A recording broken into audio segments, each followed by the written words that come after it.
예, 오늘 인간론, 인죄론 마지막 시간인데요. 30장 죄의 사회적 차원에 대한 내용을 다루겠습니다. 여기 나오는 이 사회적 차원이라고 하는 부분은 사실은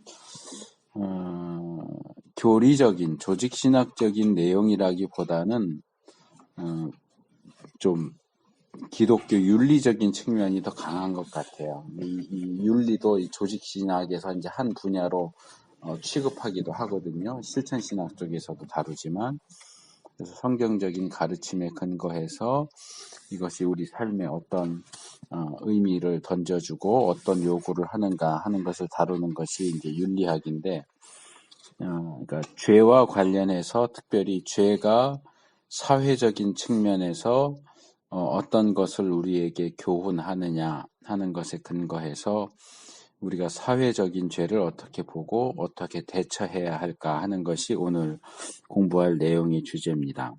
그래서 여기 앞에 그 목차처럼 되어 있는 걸 보시면 사회적 죄를 인식하는 것이 어렵다 하는 것이 이제 서론적으로 나오고, 그 다음에 성경이 사회적 죄와 관련해서 어떤 내용들을 가르치느냐, 세상과 권세자들과 집합체로서의 개인에 대한 이게 거의 대부분을 차지하고 있고요.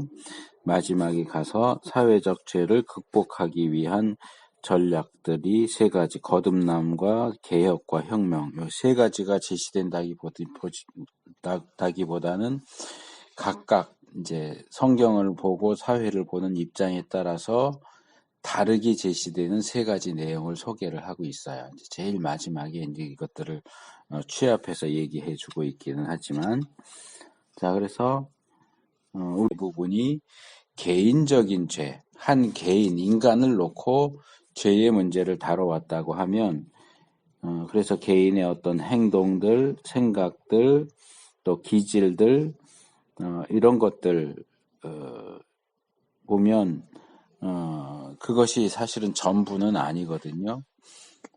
오늘도 이제 오면서, 그런 일이 있었는데, 아까 잠깐 오면서 얘기했던 것처럼 어제 제가 이제 강남에서 집으로 오려고 버스를 기다리는데, 이제 차를 잘못 내려가지고 다시 택시를 타고 정류장 쪽으로 갔어요. 이렇게 걸어가다 보니까 저희 집사람이 이제 정류장 한 3, 4미터 정도 앞에 놓고 천천히 오세요. 그러더니 앞에 막 가더라고요. 그래서 갔더니 집사람이 나빴다 이러면서 와요. 그래갖고 왜 그러냐 그랬더니 우리가 타야 할 버스가 왔더래요.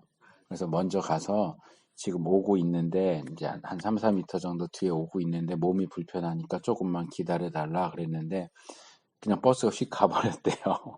일부러 부탁을 하는데도. 그래갖고 한 20분 기다리면서 이 등 허리가 너무 아파갖고 막 기절할 것처럼 너무 힘들었거든요. 그리고 이제 그 다음 차 타고서 웬만하면 얘기 안 하는데 어떻게 그렇게 부탁을 하는데도 그냥 가느냐. 이제 뭐 그분이 그런 건 아니지만 이제 같은 회사 차니까 왜 이렇게 하고 그랬었던 적이 있는데, 이제 오늘은 또 오늘하고 시간이 애매해갖고 이제 다른 차를 타고 중간에 갈아타려고 이렇게 했는데, 그것도 이제 앞차가 또 너무 빨리 가고 뒷차는 너무 늦게 오고 중간에 내려도 한참을 기다려야 되겠는 거예요. 그래서 어떻게 할까, 중간에 어디 방산역에서 내려서 지하철을 타고 할까 뭐 이렇게 얘기하다가 여기 가는 중간에 거기 내리면 부천에 오는 다른 버스가 하나 더 있는데 이제 이 버스가 쓰는 데서는 9008번 하나밖에는 탈 수가 없는 거예요. 근데 9008번이 먼저 가버리고 뒷차는 거기서 내려도 한 30분을 더 기다려야 되고, 그리고 차가 더 없냐 그랬더니 거기는 없고 여기 건너서 평교다리라고 거기 정류장이 있는데 거기는 1001번이라고 붙여놓는 버스가 하나 더 있대요. 그러니까 얘기를 하는데 기사분이 이렇게 듣더니 우리 버스는 거기는 정류장이 아니라서 안 선대요. 그러더니 시간 여유도 좀 있고 그러니까 세워드릴게요 그러더라고요. 그러니까 자기 정류장도 아닌데 세워주는 거야. 그래서 이제 거기서 내려서 이제 1001번 타고 이제 왔는데, 또 근처 와서도 또 이제 여기 오려면 택시를 또 타야 되니까 카카오 택시를 불렀는데 이 폰에서는 택시가 도착했다 그러는데 택시가 안 오는 거예요. 근데 이제 길 건너편에 무슨 트럭 놓고 장사가 큰 소리로 막 하니까 내가 벨소리를 못 들었어. 그리고 보니까 전화가 왔더라. 그래서 전화를 했더니 막 화를 낸 거야. 왜 전화를 안 받냐고. 어디냐고. 그래서 여기 KT 부천지사 앞에 버스 정류장에 있다고. 그랬더니 뭐 내비가 딴 데로 그 뒤쪽 골목으로 안내를 했대. 그리고 전화를 안 받느냐. 그러고 여기 시끄러워서 내가 벨소리를 못 들었다고. 여기 어디라 그랬더니 또 한참을 기다려도 안 와. 그랬더니 우리 건너편에 온 거예요. 그러더니 이제 우리 건너편에 계신 것 같다 그랬더니 막 빵빵빵빵 하면서 우리 보고 오라고. 뭐 내가 몸이 불편한 건 모르니까 그분이 오라 그러더니 우리가 못 가고 그러고 있으니까 오더니 또 막 화를 내면서 왜 전화를 안 받느냐고 그러고 정확한 위치를 알려줘야 될 거 아니냐고 그러면서 막 화를 내는 거야.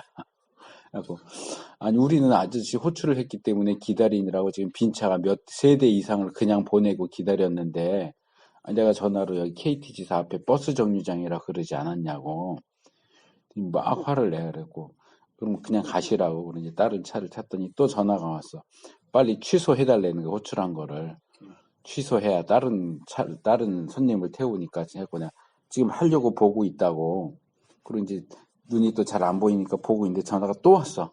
빨리 취소하라고. 그래서 참 이런 사람 저런 사람 참 많다. 여기 그 얘기 내가 왜 얘기하냐면 개인적인 죄 얘기하다가 행동, 생각, 기질들 이런 표현들이 나왔잖아요. 그러니까 이 기질 같은 상황이라고 사람이 똑같이 반응하지는 않아요. 그러니까 말한 것처럼 어떤 사람은 그거 2, 3분 기다리지 않고 가버리는 사람이 있는가 하면 정류장이 아닌데 세워주는 사람도 있고 그 전화 안 받는다고 기사가 손님한테 화를 내고 막 그러는 사람들이 있는가 하면 또 그래서 거기 타고 온 우리 지금 태워다 준 그분은 또 굉장히 또 유하시더라고. 얘기하는 다 들어주고 다 그래요. 사는 게 다 그래요. 이러면서 하더라고. 그래서 이런 개인적인 측면을 생각해도 개인이 어떤 성향을 가졌느냐, 어떤 기질을 가졌느냐 그런 거에 따라서도 굉장히 많이 달라져요. 우리가 이전에 공부하면서도 그 얘기를 했지만 어려운 환경에서 태어난 사람은 다 범죄자가 되느냐? 그렇지 않거든요. 똑같이 어려운 환경에 태어나도 잘 되는 친구들이 있고 범죄자가 되는 친구들이 있어요. 그러니까 환경 탓만 할 수 없다는 거죠. 개인의 어떤 결단이나 노력이나 이런 것들도 이제 거기에는 기질도 들어가겠지만 그런 것들도 있기 때문에 함께 고려하는 것이 필요하고 근데 우리가 이 사회를 살다 보면 개인적인 죄만을 부딪히는 게 아니고 사회적인 죄도 부딪히게 돼요. 그러니까 이 사회적인 죄 그러면 그게 뭘까 하는 그런 의아한 생각이 들 수도 있겠지만 그러니까 이 사회 안에서 개인적인 죄도 물론 사회 안에서 행해지기는 하지만 이건 어떤 집단에 의해서 행해지는 죄, 구조적인 죄 이런 거예요. 그러니까 실제로는 어떤 그 죄된 행동을 하는 것은 구체적인 개인이겠지만 그 개인이 그 집단에 소속돼서 악을 행하는 거죠. 예를 들면 최근에 그런 기사를 제가 봤는데 그 독일 나치 시대에 유대인들 학살했던 사람 중에 대표적인 사람이 아이히만이라는 사람이 있어요. 독일 사람이. 그리고 독일이 패하면서 이 사람이 남미 쪽으로 어떻게 도망갔다가 유대인 그 비밀 조직에 의해서 이제 결국 붙잡혀서 처형을 당했는데 그 사람이 했던 유명한 말이 뭐냐 하면 명령이었다. 수많은 사람을 학살해서 죽여놓고서도 명령이 내려왔는데 그럼 나보고 어쩌란 얘기냐. 그러니까 자기는 책임이 없다는 거예요. 나는 그냥 명령 따라서 했을 뿐이지 나는 책임이 없다. 이런 것들이 이제 사회적인 죄예요. 말하자면. 그렇다고 명령에 따라서 했다고 해서 그 일을 행한 사람이 죄가 없을까요? 그건 아니잖아요. 지난번에도 한번 얘기했지만 살인이라고 할 때 살인을 저지른 죄가 있고 물론 본인이 결심하고 행했다고 할 때는 다른 문제가 없지만 살인 교사죄라는 것도 있잖아요. 다른 사람이 저 사람 죽여줘 해가지고 죽였단 말이에요. 그럼 이 사람은 저 사람이 날 시켜서 했으니까 나는 살인죄가 없어요. 죄가 없어요. 이렇게 말할 수 있냐는 살인을 교사한 사람도 죄가 있고 살인을 실제로 행한 사람도 죄가 있잖아요. 국가에서 명령이 내려졌다고 할 때 그 명령을 내린 국가 또는 그 명령을 내린 책임자도 그 죄에 대한 책임이 있고, 명령을 받아서 그것을 시행한 사람도 책임이 없다고 말할 수는 없죠. 그런 것들이 이제 사회적인 죄예요. 그러니까 어떤 나쁜 그런 국가적으로 악한 어떤 악법에 따라서 나쁜 일을 했다든지, 우리나라도 뭐 예를 들어 일제시대 때 뭐 우리 조선의 처녀들을 강제로 징집해서 정신대로 보내는 일을 한 일본 사람들 또는 한국인 앞잡이, 그런 사람들 우리 명령 받아서 했다 그렇다고 해서 책임이 면제되지는 않잖아요. 그런 어떤 구조적인 것이나 이런 부분들도 역시 개인적인 죄라고만 말하기는 좀 어려운, 이제 규모가 커지겠죠. 이건 집단적이고 사회적인 거니까. 그런 죄도 우리가 부딪히게 되는데, 그런 것들을 우리가 어떻게 이해해야 할까? 근데 이제 이 부분이 조금 저도 이제 설명하면서 좀 어렵다라는 생각이 드는 게, 여기 얘기하는 것처럼 사회적인 죄를 인식하는 것 자체가 좀 어렵다. 그것을 다 개인적인 것으로 이렇게 돌려서 생각할 수도 있고, 이것이 어디서부터 어디까지가 개인의 죄고 어디부터가 사회적인 죄고 집단적인 죄냐, 이런 것들을 파악하는 것이 쉽지가 않다는 거죠. 이 부분에서 이제 도움이 될 만한 책이 하나 있는데, 그 라인홀드 니버라고 하는 사람이 쓴, 이분 이제 미국의 신정통주의, 이제 칼바르트 이쪽 계통에 속한 학자고 우리 쪽 사람은 아닌데, 라인홀드 니버가 쓴 책 이름이 좀 길어요. 도덕적 인간과 비도덕적 사회라는 책이 있어요. 도덕적 인간. 인간은 도덕적인데 사회가 비도덕적이라고. 그래서 도덕적 인간과 비도덕적 사회라고 하는 책이 있어요. 제가 대학 때 다닐 때인가 읽었는지, 신대원 다닐 때 읽었는지 기억은 잘 안 나는데, 제가 몇 년 전에 그 목사님들 대상으로 하는 바른 목회 아카데미라고, 거기서 뭐 이렇게 얘기하다가 이제 식사하고 대화하는 중에 그런 얘기가 나왔어요. 일본 얘기가 나와서 일본 사람들이 얼마나 이렇게 우리가 본받을 점이 많은가 하는 얘기를 어느 목사님이 했어요. 그러니까 일본을 자주 왔다 갔다 하고 강의도 하고 전도 여행도 하고 이러는 분이, 그 사회적으로나 개인적으로 일본 사람들은 서로 무슨 프라이버시를 침해하거나 뭐 상대방에게 상처를 주거나 이런 거 전혀 안 해요.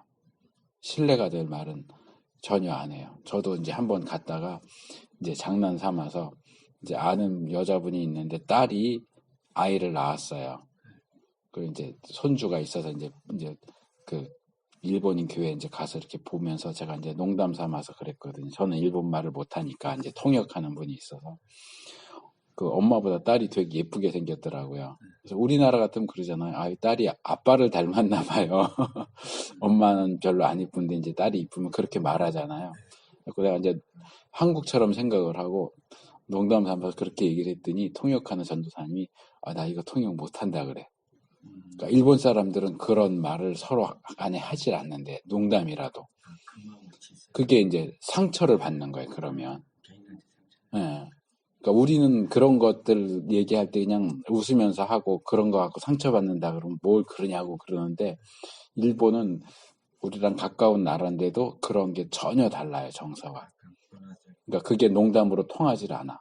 상처를 받아. 그러면 나 상처 받았어, 이것도 안 해. 그냥 안 나와버려. 그 사람 보지를 않아. 우리랑 굉장히 많이 달라요, 그런 정서들이. 그러니까 이제 그러고 나서 중간에 이제 여기 바른목회 아카데미에서 이제 갓 목사된 분이 그 질문을 하더라고요.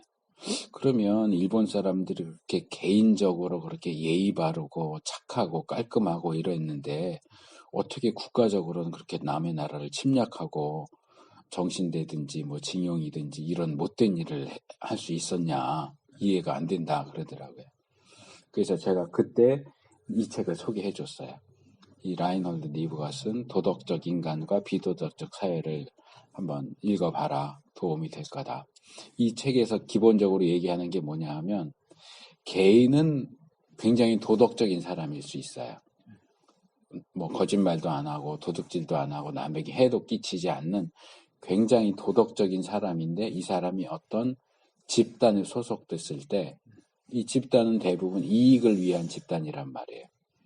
그러면 우리 회사가 살아나려면 우리 가게가 살아나려면 옆에 가게가 망해야 돼. 그러니까 가격 경쟁도 하고 이러잖아요. 지나치게. 내가 출혈을 하면서도 가격 경쟁을 해서 그 가게가 망하면 다시 가격을 올리더라도 그러면 그 회사에 소속된 사람으로서는 개인은 도덕적인 사람인데 회사 일을 하다 보면 비도덕적인 일을 하게 된다는 거예요. 그 사람이 나빠서가 아니고 회사의 정책이라든가 그 사회 자체는 도덕적이다 이렇게 말하기가 어렵고 대부분 이익사회이다 보니까 비도덕적인 성격을 띈단 말이에요. 사회는. 그러니까 어떻게 도덕적인 인간이 비도덕적 사회에 소속되었을 때 아무런 양심의 거리낌도 없이 비도덕적인 일을 할 수 있느냐. 그런 문제를 다루는 것이 이 책이에요. 저도 그 점에서 굉장히 난감하더라고요. 크리스찬으로서 직장에서 나는 내 자신을 이렇게 투명하게 이렇게 죄를 안 지려고 이렇게 방어를 하고 있는데 회사 입장에서 지금 말한 것 같이 일단 이제 회사가 이렇게 가게를 운영하다 보니까 이익을 추구하다 보니까 그거를 희생해야 되는 거예요. 근데 어떻게 보면은 뒤집어 보면은 하나님 봤을 때는 이건 죄의 문제인데 참 그게 이렇게 애매하더라고요. 이렇게 그렇게 막 마음이 막 이게 분별하는 게 어렵더라고요. 얼마 전에도 좀 문제가 됐다가 슬며시 가라앉았는데 그 한국 교회 안에서 좀 꽤 알려진 새 에덴 교회라고 소강석 목사님이라고 혹시 이름 들어봤는지 모르겠는데 그분이 어디 목회자 모임에서 그 얘기를 했대요. 그래서 지금 교회도 과세 이렇게 하잖아요. 그러니까 이제 교회 과세에 대한 문제를 얘기하다가 이분이 장부를 2개를 만들어야 된다라는 얘기를 했대. 그러니까 일반 기업들이 탈세하려고 이중장부 만드는데 교회도 장부를 2개 만들어야 된다. 그래서 어떻게 목사가 그런 말을 할 수 있느냐. 그러니까 또 그런 이중장부 그런 의미로 얘기한 게 아니다. 또 그렇게 변명하고 이러기는 했는데 그것도 이제 집단과 관련해서 그런 어떤 사고들이 어느 정도 교회인데도 세금이나 이런 문제를 좀 편리하게 또는 손해를 덜 보기 위해서 이중장부를 만들 수 있다. 이런 생각도 하는 이들도 있다는 거죠. 교회인데. 분명히 그게 이제 법적으로 잘못된 거고 문제가 있는 건데도 그러니까 이게 꼭 그렇다고 해서 그 개인이 정말 나쁘다, 악당이다 이렇게 말해야 하는 게 아니라고 할지라도 본인 자신은 도덕적인 사람인데도 집단과 관련했을 때 이제 그냥 가장 쉬운 예로 그런 거 있잖아요. 평소에는 번듯한 사람이야.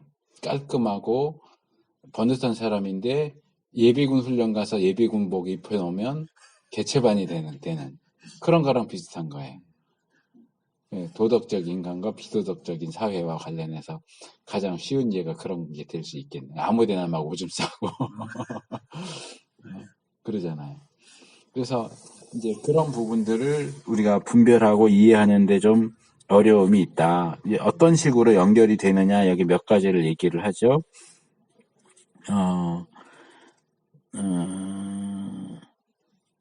그러므로 거기 셋째 줄 어려움은 거기에 있는 셋째 줄 결코 다른 사람을 죽이거나 다른 사람의 재산을 빼앗거나 사업상의 거래에서 부정을 행하는 데 대해 생각조차 하지 않을 사람들도 그러니까 도덕적인 인간이 바로 그런 것들을 실제로 행하는 회사나 국가나 사회 계층의 일원일 수 있다. 그런 사람들은 재정상의 연루 그러니까 내가 직접 그 일은 하지 않지만 관련되는 거죠. 그래서 세금이나 부과금을 지불함에 의한 연루가 되거나 직접적인 동의를 하거나 투표 행위를 통해서 또는 암묵적으로 동의하거나 그게 잘못된 건데 그거 잘못된 겁니다라고 말하지 않고 그냥 침묵하는 거. 그러니까 직접적인 동의, 암묵적인 동의 그런 것들을 통해서 이런 악한 일들에 기여한다. 이게 이제 사회적인 죄란 말이에요. 꼭 내가 직접 나서서 하지 않는다고 해도 뒤로 한 걸음 물러나서 그런 일들이 행해지는 것을 묵인한다거나 또 거기서 또 혜택을 어느 정도 얻는다거나 자기가 남의 회사 무너뜨리는 일을 직접 하지 않아도 그런 일을 통해서 내가 속해 있는 회사가 이익을 얻으면 나도 거기서 수익을 얼마 정도 또 받을 거 아니에요. 그럼 결국 그 나쁜 일을 통해서 나도 이익을 얻는 거니까 연루가 되는 거죠. 그러니까 그런 식의 것을 여기서 예로 들고 있습니다. 그래서 어쩌면 그들은 자신들이 이런 행위들에 간접적으로 참여하고 있다는 사실을 실감하지도 못하며 또는 이런 행위들이 옳은지 그른지의 여부를 숙고하지도 않는다. 나는 내가 나서서 하는 것도 아니고 내가 직접 한 것도 아니고 하자고 한 것도 아니고 난 그냥 회사를 다녔을 뿐이야. 그러면서 자기가 속한 집단이 어떤 악을 행하느냐와 나는 아무런 관계 없는 것처럼. 그러니까 아버지가 도둑이어서 훔쳐온 것 가지고 그 가정에서 생활을 꾸려간다면 자식이 도둑이 아니어도 도둑질한 돈으로 사는 거 아니에요. 그런 경우에 전혀 무관하다고 말할 수 있겠느냐. 특별히 우리 그리스도인들이. 그래서 왜 이렇게 이런 부분에 대해서 우리가 무감각할까? 이런 것에 대해서 좀 더 예민하게 반응하고 인식하고 그랬으면 좋겠는데 왜 이렇게 무감각하거나 생각을 하지 못할까 하는 것에 대해서 몇 가지를 얘기를 하죠. 첫째, 우리는 자신이 아주 능동적으로 선택하지 않은 문제는 우리 자신의 행위로 간주하고 싶어 하지 않는다. 지금까지 계속 얘기한 거죠. 상대 경쟁 기업 내지는 경쟁하는 가게를 무너뜨리는 일에 내가 직접 나서서 하거나 저 가게를 무너뜨립시다라고 직접 자기가 결정을 내리거나 그러지 않았다면 내가 속한 그룹이 그 일을 한다고 해도 내가 한 게 아니야 라고 생각하기가 쉽다는 거죠. 그러니까 일본의 경우도 우리나라를 침략하고 그렇게 못되게 굴었는데 일본 국민 중에 누구가 나는 그거 침략하자고 결정한 적도 없고 주장한 적도 없고 실제로 가서 어떤 일을 한 적도 없어. 나는 아무 상관없어. 이렇게 생각할 수 있다는 거죠. 근데 우리 피해자 입장에서는 그래 너는 거기 동참 안 했으니까 넌 상관없어 이러냔 말이에요. 일본이 잘못한 거지. 일본이 잘못했고 일본 사람이 잘못했지 직접 연루가 안 됐다고 해서 너는 상관없어 이렇게 생각을 하게 되느냐는 거죠. 내가 소속됐는데 거기. 예. 그래서 나는 그냥 마지 못해서 따를 뿐이야 이렇게 주장하기 쉽지만 사실은 그게 그렇지 않다 하는 거고요. 둘째로 우리의 현실 인식조차도 구성원됨에 의해 윤색될 정도로 우리는 우리 구성원에 의해 결정 지어질 수 있다. 이건 말이 좀 어려운데 여기 백인 얘기가 나왔잖아요. 내가 백인이라고 하면 나도 모르게 백인으로서의 사고 방식을 가져요. 그러니까 우리나라는 그런 게 별로 없다고 말할 수는 없겠다. 지금은 하도 외국인 노동자들이 많이 들어오니까 그런 사람들에 대해서 또 차별하고 이러는 거 많이 있잖아요. 근데 미국은 워낙 나라가 그렇다 보니까 다 인종 국가잖아요. 그러니까 그 안에서 백인과 흑인 간의 갈등이 굉장히 극심해요. 그래서 뭐 해방신학, 민중신학 그런 것처럼 흑인신학 이런 것들이 나올 정도로 흑인에 대한 차별이 너무 심하니까. 그래서 뭐 백인 전용 식당이 흑인이 들어오면은 막 불쾌하게 여기고 쫓아낸다거나 실제로 그런 일이 예전에 일어났지만 백인 전용 버스에 흑인이 타면 막 두들겨 패서 쫓아내거나 그런 일들이 일어났었거든요. 그러니까 네, 지금도 일어나겠죠. 그러니까 내가 백인이라면 내 옆에 흑인이 오는 걸 싫어하고 흑인에 대해서 멸시하고 그러는 태도를 은연중에 내가 일부러 내가 흑인을 미워해야지 이렇게 하지 않아도 백인이다 보니까 흑인에 대한 나쁜 인상, 나쁜 반응을 태도를 취할 수 있다는 거죠. 이제 여기서 얘기하는 게 그거예요. 그러니까 내가 어떤 입장에 있느냐에 따라서 내가 너무나, 그러니까 왜냐면 나랑 같은 입장에 있는 사람들이 너무나 자연스럽게 그렇게 하니까 나도 그냥 자연스럽게 하는데 그것이 객관적으로 볼 때는 죄악된 행동일 수 있다는 거죠. 그러니까 예를 들면 교회 안에서도 그런 경우들이 있어요. 교회가 크다 보면 구역을 어떻게 나눌 건지에 대한 고민도 이제 생겨요. 네. 왜냐하면 성도들의 생활 수준이 다르거든요. 다르죠. 그러니까 부자와 가난한 사람이 같은 구역일 경우에 문제가 생길 수도 있어요. 같은 구역인데 가난한 사람은 돈 10,000원이 없어서 애들 도시락을 못 사주는데 같은 구역원인 부자는 개 미용하는데 10만 원을 썼다. 이러면 어떻게 같은 구역을 하겠어요? 그러면 좀 빈곤차가 어. 힘들죠. 이렇게 그리고 그거 아무렇지도 않게 아이 뭐 10만 원 정도야 뭐 껌값이지 이러면 10,000원이 없어서 애를 굶겨야 되는 입장에서는 얼마나 상처가 되겠어요. 그러니까 돈이 많은 게 죄는 아닌데 배려심이 필요하다는 거지. 내가 돈이 많으면 돈이 없는 사람에 대한 배려. 아까도 내가 차 얘기를 했지만 내가 멀쩡하면 멀쩡하지 못한 장애를 가진 사람들에 대한 좀 배려. 그러니까 이제 오늘 중간에 세워진 그분도 얘기하다 보니까 자기도 무슨 병을 앓고 있더라고요. 그러니까 이 우리 옛말에 동병상련이라고 그러잖아요. 같은 병을 앓고 있으면 서로를 불쌍히 여겨요. 근데 건강한 사람은 나처럼 지금 마비가 와서 버스 타는 것도 겨우겨우 붙잡고 매달려서 타야 되는 사람이 얼마나 힘들게 대중교통을 타고 다니는지를 이해를 못하는 거예요. 네. 네. 그러니까 내가 속해 있는 자리가 어디냐 이것도 우리가 늘 돌아볼 필요가 있어요.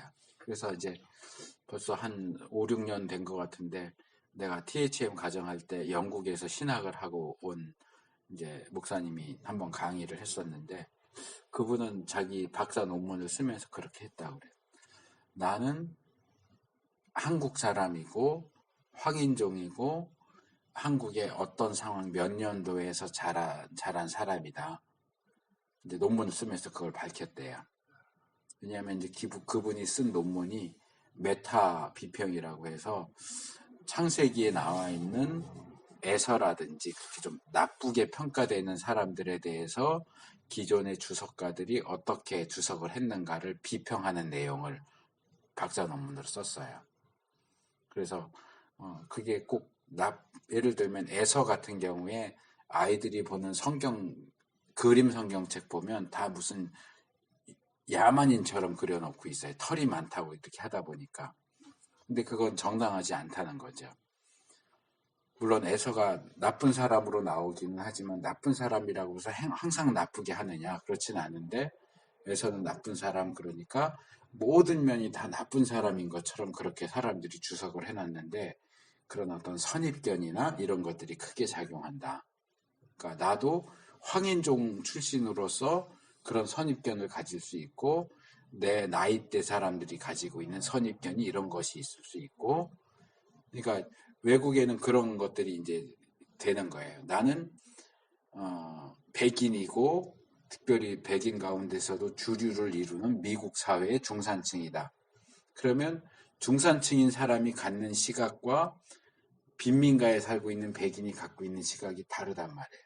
같은 성경 본문을 봐도 그 본문을 해석하는 데 있어서 이제 차이가 있으니까 나는 어떤 사람이다 이걸 밝히고 이제 학문적인 작업을 하는 그런 흐름들이 있어서 아마 그 목사님도 거기에 따라서 이제 그렇게 밝히고 하는 것 같아요. 그러니까 그런 것들이 우리가 성경을 해석하는 데 있어서도 굉장히 영향을 미친다 하는 거죠. 그러니까 사회적인 죄를 생각할 때도 내가 경제적인 층이 어느 정도에 있느냐, 내가 어디서 자랐느냐, 어떤 배경을 가지고 있느냐, 이런 거에 따라서 다른 사람들은 굉장히 심각한 죄라고 생각하는데 나는 그게 무슨 죄야? 그게 뭐가 죄가 돼? 뭐 이런 식으로 생각할 수도 있으니까 그런 점들도 우리가 주의할 필요가 있다는 거죠. 세 번째, 집단이 실제로 개인적인 이타성을 포함할 수 있기 때문에 우리는 집단의 이기성을 인식하지 못할 수 있다. 개인이 이기적인 특성을 가지고 있는 것처럼 집단도 이기적인 특성을 가져요. 근데 그것이 서로 비슷하다 보니까 뭐 그런다고 해서 그게 뭐가 문제야? 이렇게 생각할 수도 있다는 거죠. 집단도 다 그렇지 뭐 결국은. 그러니까 뭐 님비 현상이라고 그러잖아요. 님비가 not my backyard 그런 뜻이에요. 그러니까 예를 들어서 무슨 혐오 시설, 장애인 시설이라든지 무슨 쓰레기 매립장이 들어온다든지 원자력 발전소가 들어온다든지 그러니까 필요하다는 건 인정을 해요. 그런 단체가 필요하고 그런 시설이 필요하다는 건 인정하는데 내 집 뒷마당에 들어오는 거는 반대한다는 거예요. 남의 집 마당에는 갖다 놔라. 근데 우리 집 뒷마당에는 안 돼. 이게 이제 님비 현상이라는 거거든요. 그래서 지난번에도 그 일산에서 장애인 학교 들어오는 것에 대해서 막 주민들이 반대해갖고 장애인 자녀를 둔 부모들이 와서 막 무릎 꿇고 막 그랬던 적이 있거든요. 그런 일들이 있었고 그런 비슷한 일들이 굉장히 많아요. 그래서 어디 내가 몇 개월 전에 봤던 어디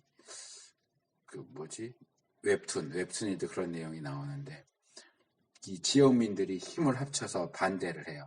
그 지역을 개발하려고 하는 회사에 대해서 우리가 이 지역이 이렇게 오래 살았는데 그렇게 우리를 내쫓고 여기를 개발한다는 게 말이 되느냐. 그리고 막 투쟁하고 막 사람도 죽고 이런 과정을 통해서 결국은 거기 개발하는 게 무산됐어요. 무산되고 이제 원래 살던 사람들이 이익을 취하게 되는데 끝에 이제 반전이 있어. 그 개발 회사는 나라에서 하는 거고 거기에 장애인 단체를 건물을 세우려고 했는데 그게 안 된 거야.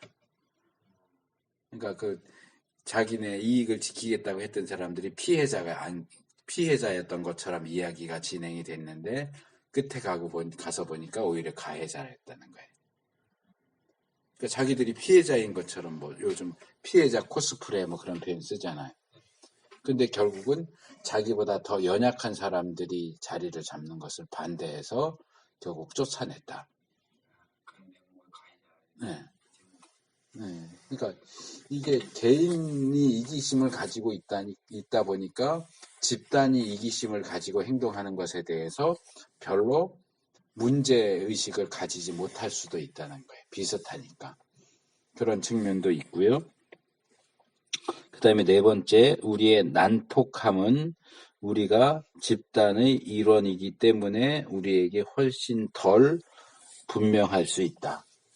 그러니까 이런 것들은 이제 아이들 뭐라 그러죠? 일본에서는 이지메라고 그러고 집단 따돌 왕따 할 때 이제 뭐 영화나 드라마 같은 데도 나오지만은 이 중고등학생들이 그 왕따 시키는 애들한테 막 굉장히 수치스럽고 모욕스러운 일을 행하기도 하잖아요. 뭐 옷을 벗기기도 하고. 근데 내가 피해자가 아니고 가해자 집단에 있을 때는 그런 잔혹 행위들이 그렇게 잔혹하게 느껴지지 않을 수 있다는 거죠. 네. 가해자 입장에서는 왜? 내가 당하는 게 아니니까. 그게 그냥 재미있다고 생각이 될 수도 있고, 근데 이제 이것도 이제 내가 어느 입장에 있느냐에 따라서 이런 집단적이고 사회적인 죄를 인식하기 어려운 이유 중에 하나가 된다는 얘기죠. 다섯 번째, 우리가 현실의 악으로부터 멀어지면 멀어질수록 그것은 점점 덜 현실적으로 보인다. 그러니까 예를 들어서 마약 같은 거. 마약을 하지 않는 우리 입장에서는 마약 문제 심각합니다. 그래도 뭐 전혀 뭐가 심각한지 왜 그게 문제가 되고 그러는지 이해를 못할 수도 있죠. 그러니까 나하고 거리가 먼 문제, 정말 내 직접 피부에 와닿지 않는 문제일수록 현실적으로 느껴지지 않죠. 그게 왜 죄야? 그게 왜 문제가 돼? 하는 그런 생각을 가질 수 있죠. 이런 이제 이분은 여기에서 이런 5가지 항목을 들어서 이 사회적인 죄를 인식하는 것이 이래서 어렵다 하는 걸 얘기를 하고 있어요. 그러면 성경은 이런 사회적인 죄에 대해서 뭐라고 가르치느냐? 근데 이 부분이 조금 쉽지가 않아요. 이 내용들을 제가 이제 읽어보다 보니까 좀 어려웠겠다 하는 생각이 들어요. 읽으면서 좀 어려웠겠다 하는 생각이 드는데 이제 3가지를 얘기하죠. 첫 번째가 세상입니다. 그러니까 성경이 이 세상을 뭐라고 이야기하는가? 이 세상이 어떻다고 말하고 있느냐 하는 문제인데요. 이분은 여기서 이제 조금 이 뭐 코스모스라고 하는 이제 단어를 사용하면서 여러 가지로 얘기를 해요. 근데 조금 복잡하게 느껴져요. 근데 일단은 좀 다른 쪽에서 이제 저는 성경 신학을 했으니까 그쪽 방향에서 얘기를 하자면 조금 더 쉽게 그리고 간략하게 이렇게 말할 수 있어요. 성경은 세상이라고 할 때 3가지 의미로 사용이 됩니다. 첫째는 좋은 의미에서의 세상이에요. 그러니까 하나님이 이 세상을 창조하셨다. 하나님이 이 세상을 창조하시고 보시기에 좋다고 하셨다. 라고 할 때에 긍정적인 의미에서 세상을 이야기하기도 해요. 그것들은 이제 아마도 타락 이전의 세상에만 국한시켜야 될지 모르겠어요. 타락 이후는 그게 너무나 망가져 있으니까. 그러니까 타락 이전의 세상, 하나님이 만드신 창조물로서의 세상은 좋다는, 그러니까 그게 꼭 타락 전에만 하는 건 아니고 바울도 그런 얘기를 하죠. 하나님이 만드신 모든 것들이 선하기 때문에 말씀과 기도 가운데 감사함으로 받으면 버릴 것이 없다. 그러죠. 이제 타락 이후의 상황이어도 기본적으로 하나님의 창조는 선하다 하는 입장이죠. 그러니까 하나님이 창조하신 세상은 선하다라는 게 이제 첫 번째 입장이고, 그러니까 성경에 세상이라는 단어가 나올 때는 이게 어떤 의미에서의 세상을 말하는 걸까 하는 것을 생각을 하면서 읽을 필요가 있어요. 단어는 똑같이 세상이라고 해도 의미가 달라질 수 있어요. 두 번째로는 악한 세상이에요. 타락한 세상이죠. 인간의 타락으로 인해서 부서지고 망가지고 제 모습을 잃어버린 나쁘고 악한 세상.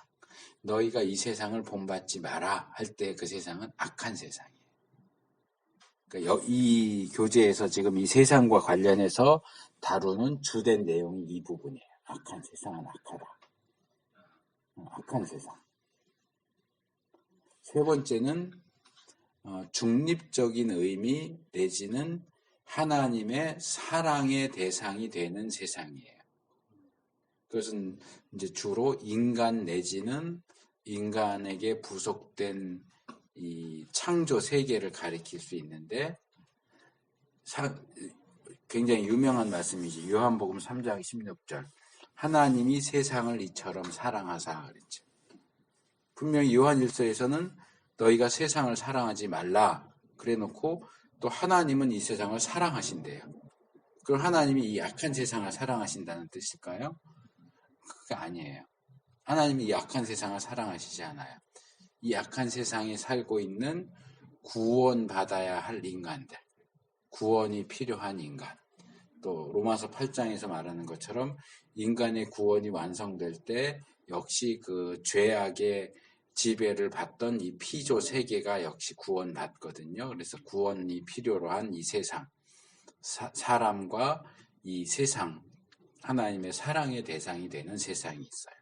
그래서 성경의 세상이라고 할 때는 하나님의 창조의 대상인 좋은 세상, 그리고 타락한 하나님을 대적하는 악한 세상, 그리고 그 가운데서 구원받아야 할 그 사랑의 대상이 되는 세상, 이렇게 3가지 종류의 세상이 있어요. 그래서 세상이라는 단어가 나올 때 무조건 악하다고 하거나 무조건 좋다거나 하거나 이러면 안 되고 어떤 문맥 속에서 그 세상이라는 단어가 사용되고 있는가를 면밀하게 살펴봐서 그 의미를 결정하는 것이 필요합니다. 그런데 이제 여기서는 쭉 이야기를 하지만 주된 내용은 뭐냐 하면 악한 세상에 대한 얘기예요. 이 세상은 악하고 하나님을 대적하고 하나님이 보내신 예수님을 미워하고 예수님 믿는 사람들을 역시 미워하고 사탄이 공중 권세 잡은 자가 되어서 지금 현재 이 세상을 다스리고 있다. 그래서 이 세상에서는 경건하게 살려고 하면 핍박을 받을 수밖에 없다. 이제 이거 모든 이런 얘기들은 이 세상을 악하다고 할 때에 나오는 이야기가 되겠죠. 그래요? 48분이네. 요 세상까지는 끝내야 나머지 내용. 일단 제가 기본적인 내용은 다 했어요. 그래서 이 세상은 하나님에 대해서 늘 적대적이에요. 적대적이고 교회에 대해서, 기독교에 대해서 호의적이지 않아요. 그래서 교회 역사를 살펴보면은 항상 교회는 이 세상과 대립되는 위치에 또는 핍박받는 위치에 있었던 것을 보게 돼요.